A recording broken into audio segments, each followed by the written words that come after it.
Baiklah, untuk materi pertama itu latar belakang. Nah, latar belakang itu rangkaian listrik sering dijumpai dalam kehidupan sehari-hari. Tanpa adanya suatu rangkaian listrik yang lengkap, kita tidak mungkin dapat menikmati fasilitas dari listrik. Hukum Ohm merupakan suatu hukum yang berperan dalam suatu rangkaian listrik, baik rangkaian tersebut berbentuk seri, paralel maupun rangkaian campuran. Tetapi secara garis besar, bunyi hukum Ohm yaitu besarnya arus listrik yang mengalir sebanding dengan besarnya beda potensial atau tegangan. Nah, untuk kedua yaitu tujuan rangkaian seri. 1. Tujuan membuat rangkaian seri adalah untuk membesar hambatan dan membagi tegangan. Rangkaian seri sering digunakan untuk memasang listrik pada rumah seperti baterai remote, TV, atau senter.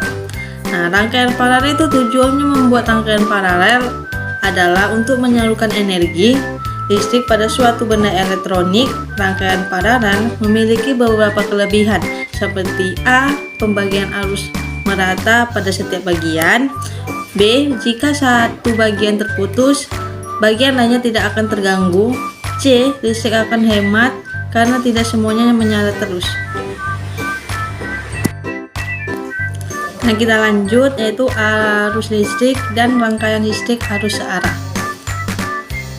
Arus listrik adalah aliran memuat listrik atau muatan listrik yang mengalir setiap satuan waktu. Muatan satuan terkecil dari atom atau sub bagian dari atom. Muatan akan bergerak jika ada energi luar yang mempengaruhinya. Selama muatan tersebut terus bergerak, maka akan muncul arus listrik, tetapi ketika muatan tersebut diam, maka arus pun akan hilang. Arah atau listrik dari potensial yang tinggi ke potensial rendah, dari berlawanan arah dengan aliran elektron.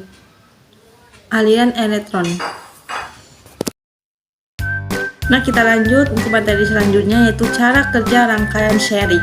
1.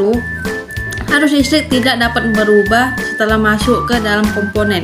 2. Jika salah satu komponen dipindahkan, arus listrik tidak akan mengalir. 3.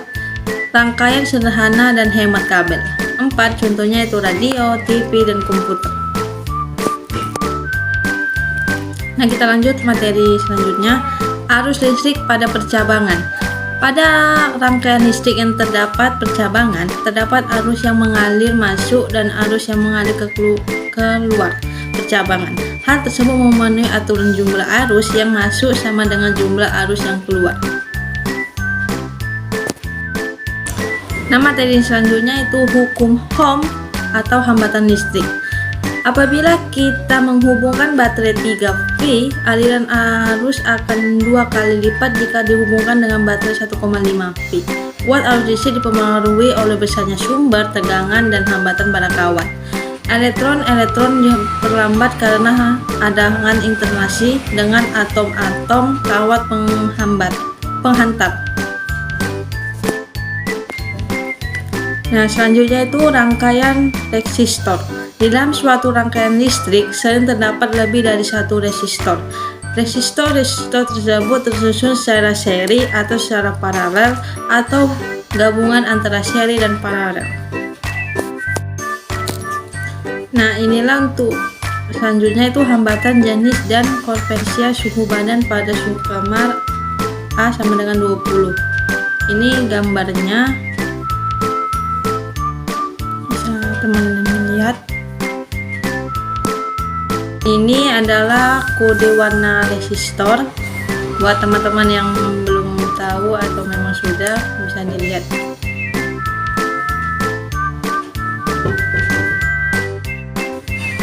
Nah, selanjutnya itu konduktivitas listrik. Telah didefinisikan bahwa arus adalah banyaknya elektron yang melalui sebuah konduktor setiap waktu atau 1 detik. Nah, kita lanjut yaitu energi dan daya dalam rangkaian listrik.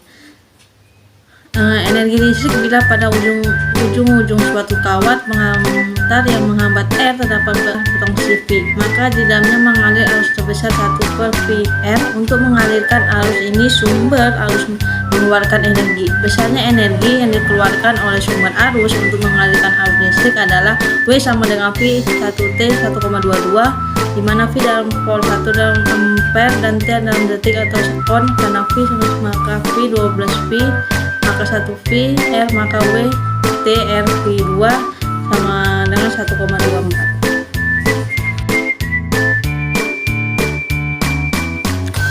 Nah, selanjutnya itu daya listrik. Daya suatu alat listrik adalah usaha yang dilakukan alat itu setiap detik. Usaha yang dilakukan oleh sumber tegangan sama dengan energi yang dikeluarkan sumber tegangan tersebut. Nah, selanjutnya itu jadi daya suatu alat listrik sama dengan usaha yang dilakukan atau P sama dengan W atau T 1,25 karena W sama dengan V, IT maka V atau P 12 satuan daya atau ampere, cos, detik atau watt. Nah, selanjutnya itu magnet dan medan magnet. Kemagnetan adalah kemampuan benda tersebut untuk menarik benda-benda lain di sekitarnya. Salah satu gejala kemagnetan yang dapat kita amati dengan mudah adalah tertariknya paku atau potong besi oleh batangan magnet.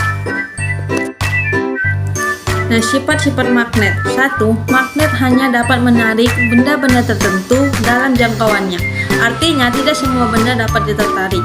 2. Gaya magnet dapat menembus benda. Semakin kuat gaya magnet, maka semakin tebal pula benda yang dapat ditembus oleh gaya tersebut. 3. Apabila kutub yang sejenis di dekatnya satu sama lain, maka mereka akan saling tolak-menolak. Namun, apabila kutub yang berbeda di dekatnya satu sama lain, maka mereka akan tarik-menarik. 4. Medan magnet akan membentuk gaya magnet. Semakin dekat benda dengan magnet, benda magnetnya semakin rapat sehingga gaya magnetnya akan semakin besar dan sebaliknya. Nah, selanjutnya itu kawat atau gaya diberikan pada kawat. Arah gaya selalu tegak lurus terhadap arah arus dan juga tegak lurus terhadap arah medan magnet. Besar gaya yang terjadi adalah A berbanding lurus dengan arus 1 pada kawat, B berbanding lurus dengan panjang kawat atau L, C berbanding lurus dengan medan magnet B, dan D berbanding lurus sudut O, sudut antara arus DC dan medan magnet. Nah, selanjutnya itu gaya gerak listrik induksi. Gaya gerak listrik induksi atau GGL induksi merupakan timbulnya gaya gerak listrik di dalam kumparan yang mencakup sejumlah flux garis gaya medan magnetik bila mana banyaknya flux garis yang gaya itu divariasi. Nah, selanjutnya itu adalah hukum Faraday dan hukum LED. Faraday merupakan eksperimen untuk mencari faktor-faktor yang mempengaruhi besarnya GGL induksi. Hasil eksperimennya menemukan bahwa induksi bergantung pada waktu. Jika semakin cepat terjadinya perubahan medan magnet, maka semakin besar GGL induksi. Nah, selanjutnya itu induksi tensi diri. GGL induksi yang terjadi karena perubahan flux magnetik pada kumparat akibat perubahan arus listrik mempengaruhi kumparat itu sendiri sehingga ujung-ujung kumparat timbul benda potensial. Nah, inilah dia tampilan gambar induktansi. Bisa teman lihat di samping saya.